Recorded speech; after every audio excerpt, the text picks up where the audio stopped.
The Education Leaders Intensive starts next week, and we have already got the cohort talking to each other, and we're doing it through voice notes, not forums. I've never really had a good experience with forums, and I don't think many people actually have. So why voice notes? Well, there's a team at the University of Waterloo who have been doing a bit of studying, and they've found something called the production effect. When you say something out loud rather than just reading it silently, you remember it better. The information becomes distinctive in your memory. It stands out.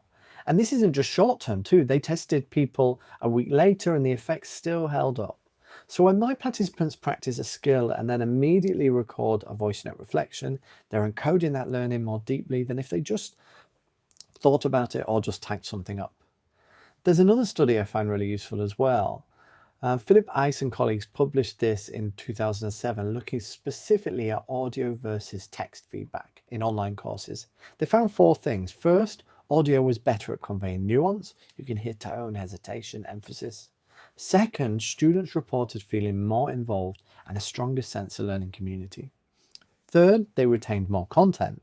And fourth, they felt like the instructor genuinely cared about them. And when they looked at student work, they actually found students were 3 times more likely to apply the content they'd received audio feedback on compared to the content they'd received written feedback on. 3 times. Now, I should be clear, that study was obviously about instructor feedback to students, not peer-to-peer voice notes. But I reckon the underlying mechanism transfers. There's something about hearing someone's actual voice that written text doesn't give you. You get tone, you get the pauses, you get the real person. So what is the intensive? So it's my 10-week program for education leaders. We meet weekly on Tuesdays and we run it through mid-January to April for this first cohort.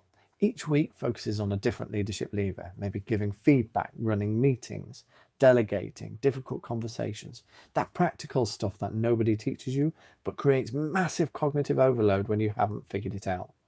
And we flip the usual PD model too. We do 80% practice, 20% theory. You try things in real context, then you reflect on what happened, often through a voice note straight after. We have got leaders joining from across Asia, Europe for this first cohort. We've got international schools, bilingual schools, universities, so many different contexts, but similar challenges. And I am so excited to get going.